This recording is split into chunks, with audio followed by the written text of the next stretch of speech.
This channel does not promote any violent, harmful, or illegal activities. All content provided by this channel is meant for an educational purpose only. Good evening, শুরু করছি big break at 6 TV nine Bangla. Lima রয়েছে আপনাদের সঙ্গে। আর এখনো পর্যন্ত কোন কোন খবরগুলো যা আপনার প্রয়োজন রয়েছে জানার, সন্ধে 6টার সময় আমরা সেই সব খবর আপনাদেরকে জানাবো। আজকে সারাদিনের 4টে বড় খবর কি, চলুন ঝটপট আগে শুরুতে 4টে বড় খবর বরং আমরা দেখে নিই। পিসিআরকে বলবো সেই 4টে খবর আমাদের দর্শকদের দেখাতে। আজকের ফার্স্ট ব্রেকিং নিউজ, তিলোত্তমা কাণ্ডে সঞ্জয় কণ্ঠরোধের চেষ্টা। সেকেন্ড ব্রেকিং কি রয়েছে আমাদের দর্শকদের কাছে? সেকেন্ড ব্রেকিংটা আমরা দেখিয়ে দিই। কসবা কাণ্ডে জড়িত বিহারের পাপ্পু গ্যাং, কি কি ইনফরমেশন এখন অবধি রয়েছে জানাবো।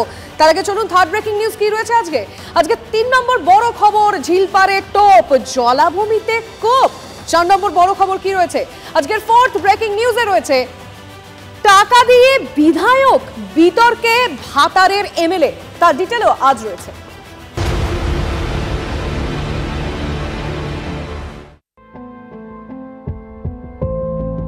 কতটুকু এই পৃথিবীর ভূমি তাই নিয়ে মারামারি, সমর চালিয়ে মারছি মানুষ, চাই ভূমি ভুরি ভুরি।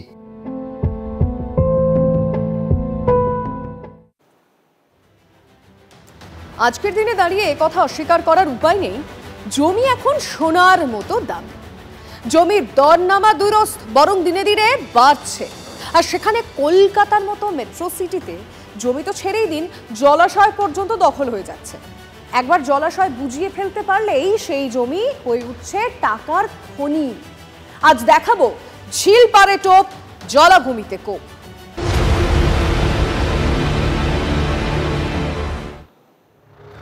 গত কয়েকদিন ধরেই কসবায় কাউন্সিলরকে খুনের চেষ্টার ঘটনায় রীতিমতো শোরগোল পড়ে গেছে। পুলিশের তদন্তে উঠে এসেছে নেপথ্যে সেই জমি দখলের রাজনীতি।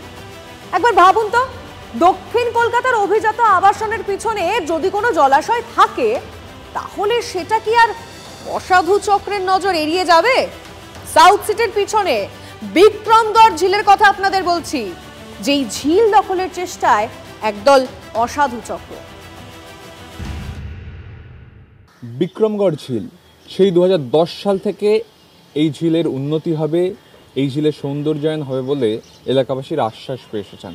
কেটে গিয়েছে 14 বছর, সেই ঝিলের উন্নতি কম বরং অবনতি বেশি হয়েছে। আমরা যদি দেখি তাহলে এটা যে একটা জলাশয় তা কিন্তু দেখে আর মনে হয় না। পানা, আগাছা, আবর্জনা, গোটা ঝিল কার্যত বুঝে গিয়েছে। বিক্রমগড় ঝিল উদ্ধারের জন্য সরব হয়েছেন অনেকেই, অনেক দিন ধরে। আন্দোলনকারীদের মধ্যে এলাকাবাসী তো আছেনই, রয়েছেন স্থানীয় কাউন্সিলরও। কিন্তু কাজের কাজ কিছুই হয়নি। 14 একরের জলাশয় কমতে কমতে 9 একরে এসে ঠেকেছে। আসলে অভিজাত এলাকার মধ্যে থাকা এই ঝিলে নজর পড়েছে অসাধু চক্রের। ঝিল লাগোয়া জমি বিক্রির চেষ্টা চলছে। কয়েক বছর আগে বিক্রমগড় ঝিলের সৌন্দর্যায়নের জন্য 8 কোটি টাকা বরাদ্দ করেছিল রাজ্য। 1 কোটি টাকার কাজ হওয়ার পর আর তা এগোয়নি। আবার আবর্জনা ফেলায় ঝিল বুঝতে শুরু করেছে। অসাধু চক্রের নজর পড়া ঝিল নিয়ে কি বলছেন এলাকাবাসী? এলাকাবাসীরা এলাকায় ঢোকার দুদিকে হোর্ডিং টাঙিয়ে বলছেন যাতে এই বিক্রির চক্রান্তে কেউ পা না দেন। কিছু অসাধু চক্র লোকজন আসছে এখানে জায়গা জমি দেখিয়ে তাদের থেকে চিট করার চেষ্টা করছে কিছু লোকের থেকে। তা আমরা ওইটাই বন্ধ করার জন্য আমরা এই অঞ্চলে যারা আছে এখানে বসবাস করে আর আমরা সবাই মিলে এই যে জায়গাগুলি ভ্যাকেন্ট রয়েছে অন্তত সেই জায়গাগুলি ঘিরে দেওয়ার চেষ্টা করছি। ঝিলের বড় অংশ পড়েছে 93 নম্বর ওয়ার্ডের মধ্যে, আর বাকিটা 95 নম্বর ওয়ার্ডে। 2 ওয়ার্ডের কাউন্সিলররাও স্বীকার করে নিলেন অসাধু প্রমোটার বাহিনীর দখলদারির চেষ্টা। সমস্যা হচ্ছে বিক্রমগড় সংলগ্ন ঝিলের জমি, অনেকে অসাধু লোকজন প্রায় দিন আসছে, তারা এসে ভুয়ো কাগজপত্র দেখাচ্ছে যে এটা তাদের জমি, কিন্তু কেউই প্রমাণ করতে পারছে না। সবাই জানে এইটাকে 14 একর জমি ছিল, আজকে এটা কমতে কমতে 9 একরে দাঁড়িয়েছে। এই নিয়ে অনেক বলেছি, অনেক করেছি, এখন আমার ক্ষমতাও সীমাবদ্ধ। কাউন্সিলরদের কথায় স্পষ্ট, বিক্রমগড় ঝিল রক্ষা করা তাদের কাছেও চ্যালেঞ্জ হয়ে দাঁড়িয়েছে। ক্যামেরায় সুদেবের সঙ্গে সুমন মহাপাত্রের রিপোর্ট, টিভি9 বাংলা। দেখুন, এটা তো জলের মতো পরিষ্কার, সরকারি জমি, অতএব ঝিল রক্ষার দায়িত্ব প্রশাসনেরই। তাহলে সমস্যাটা কোথায়? আসুন এ নিয়ে আরো তথ্য আপনাদের সঙ্গে শেয়ার করি, যা জানানো খুব প্রয়োজন। বিগ ওয়ালে নজর রাখে সেই সমস্ত তথ্য আপনাদের জন্য রয়েছে। বাম আমল থেকে বিক্রমগড় ঝিল রক্ষা করার আন্দোলন এলাকাবাসী। পালা বদলের পর মুখ্যমন্ত্রী মমতা বন্দ্যোপাধ্যায়কে ব্যক্তিগত ইমেলে ঝিল বাঁচানোর আবেদন করা হয়। মুখ্যমন্ত্রীর নির্দেশে ঝিল রক্ষা করতে অরূপ বিশ্বাস, শোভনদেব চট্টোপাধ্যায় কাউন্সিলরদের নিয়ে কমিটি গঠন হয়। ঝিল বাঁচানোর জন্য প্রাথমিকভাবে 3,30,00,000 টাকা বরাদ্দও করা হয়েছে। ঝিলের 60% এলাকায় মাটি কচুরিপানা তুলে সংস্কার হয়েছিল, আর বাকি 40% কাজ পরে হবে বলে সিদ্ধান্ত নেওয়া হয়। কোটি টাকার খরচের পর কাজ কিন্তু বন্ধ হয়ে যায়। কিন্তু প্রশ্ন আছে, কেন কাজ বন্ধ হয়ে গেল? সমস্যাটা কোথায়? দেখুন কাউন্সিলররা কি বলছেন। আমি হাউসেও তুলেছিলাম একাধবার বিক্রমগড় ঝিলের কথা। তখন যেটা প্রধান এসেছিল অর্থ।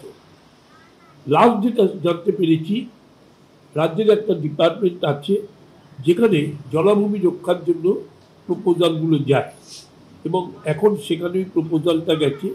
কালকেই আমি খবর পেলাম 3 কোটি টাকা মাননীয় মুখ্যমন্ত্রী এটাকে রক্ষা করবার জন্য দিয়েছে, কিন্তু 3 কোটি টাকা কাজ হবে না। একদমই দেরি হচ্ছে, কারণ সরকারি টাকাটা অনেকটা টাকা যেহেতু লাগছে, তাও সরকার ধাপে ধাপে এটা করার একটা ডিসিশন নিয়েছে। তবে বিরোধীরা অবশ্য অন্য ব্যাখ্যা দিচ্ছেন। জলাশয়টাকে ভরাট করা ওদের কাজ। কাউন্সিলর একদম ঠিক কথা বলেছে, দ্রুত কাজ করে জলাশয় অর্ধেকটা ভরিয়ে দিয়েছে বা অনেকটা ভরিয়ে দিয়েছে, বাকিটাও ভরিয়ে দিয়ে পয়সা কামাবে, যাতে আজবাদেকা লো কাউন্সিলর থাকবে না, কিন্তু ও 14 পুরুষ চুরির টাকায় পায়ের ওপর পাতুলে বসে খাবে। এইভাবে গোটা পশ্চিমবাংলা চলছে। রাজ্যের সরকার 2021 সালে আপনারা জানেন হাইকোর্টে নিজেরা হলফনামা দিয়ে নিজেরা জানিয়েছে কলকাতা এবং সংলগ্ন এলাকায় 10 বছরে 4,500-এর উপর জলাশয়কে ভরাট করা হয়েছে। এলাকাবাসীর ক্ষোভ, অর্থের অভাব, পরিকল্পনার খামতির জন্য ঝিলের আশপাশে রাজনৈতিক মদতে গজিয়ে উঠেছে গ্যারেজ, সারি সারি দোকান। অভিযোগ, এই দখলদারদের হঠাতে অনীহা শাসক দলের একাংশে। পানা ঝোপে ভরা জলাশয় মশা, বিষাক্ত পোকামাকড়ই শুধু নয়, সাপের বারবারন্তে উদ্বিগ্ন বাসিন্দারা। গরম বা বর্ষাকালে ডেঙ্গি ম্যালেরিয়ার প্রকোপ দেখা যাচ্ছে, আর সন্ধে নামলেই নেশাখোরদের আড্ডা স্থল হয়ে উঠছে এই এলাকা। অনেকেই বলেন যে বিক্রমগড় ঝিল দক্ষিণ কলকাতার অহংকার, কিন্তু ঝিল সংস্কারের কাজ বিষ বাউ জলে। বাড়ছে ঝিল বেদখল হওয়ার আশঙ্কা। বিক্রমগড়ের ঝিল কি আদৌ কোনোদিন জলাশয়ে রূপান্তরিত হবে, নাকি জঞ্জালের স্তূপ থেকে ক্রমশ প্রমোটিংয়ের গ্রাসে এই ঝিল পড়ে যাবে, সেটাই এখন দেখার। ক্যামেরায় সুদেবের সঙ্গে সুমন, TV9 বাংলা, বিক্রমগড়, কলকাতা। টাকা দিয়ে কি না হয় বলুন তো? টাকা দিলে স্কুলে চাকরি পাওয়া যায়, টাকা দিলে পুরসভায় চাকরি হয়, টাকা দিলে সরকারি আবাস পাওয়া যায়। এই অভিযোগ নতুন কিচ্ছু নয়, কিন্তু তাই বলে টাকা দিয়ে বিধায়কও হওয়া যায়? হাড়ি ভেঙেছেন ভাতারের তৃণমূল বিধায়ক। তার সোজাসাপটা মন্তব্য, আত্মীয় টাকা দিয়েছেন আর তিনি বিধায়ক হয়েছেন। আচ্ছা, তাতে ক্ষতি কি? এই নিয়ে শুরু হয়েছে তরজা, দেখুন ডিটেলে।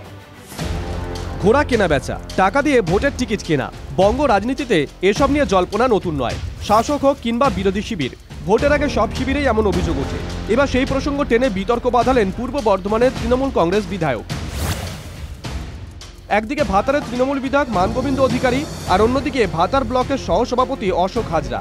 দলের অন্দরে খবর, দীর্ঘদিন ধরে বিধায়ক ও নেতার মধ্যে কোন্দল চলছে, কখনো আড়ালে কখনো প্রকাশ্যে। রবিবার ভাতারে দলীয় কর্মী সভায় যোগ দেন বিধায়ক। সেখানে কোন্দল নিয়ে কথা বলতে গিয়ে বিস্ফোরক মানগোবিন্দ। তার সোজা সাপটা দাবি, টাকা নিয়ে তিনি বিধায়ক হলে ক্ষতি কি?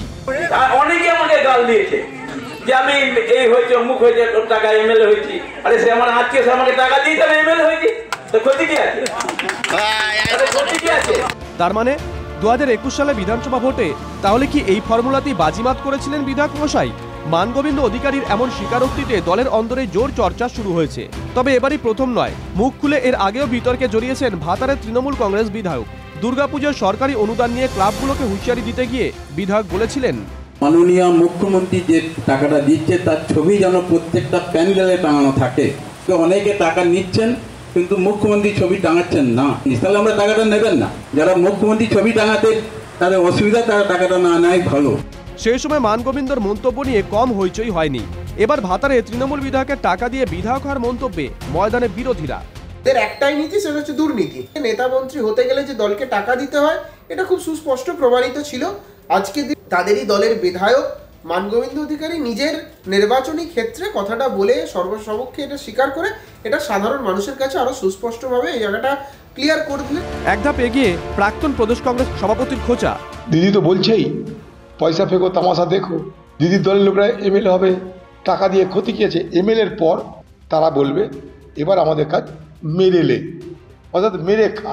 তাই জন্য টাকা দিয়েছে, ইনভেস্টমেন্ট হয়েছে, ইনভেস্টমেন্টের পয়সা তুলতে হবে, তাই মেরেলে করতে হবে। সুযোগ আছে, এবার মেরে খা, মানে এমএলএর জায়গায় মেরেলে।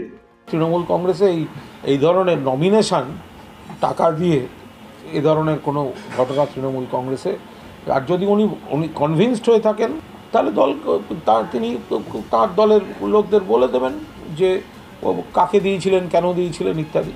মুখ ফসকে বিতর্ক বাঁধিয়েছেন। পরে অবশ্য ভাতারের বিধায়কের দাবি টাকার কথাটা রটনা মাত্র, এক আত্মীয়র বিরুদ্ধে কিছু কথা বলা হচ্ছিল, আমি তাই কথা বলেছি, এমনটাই দাবি করেছেন মানগোবিন্দ অধিকারী।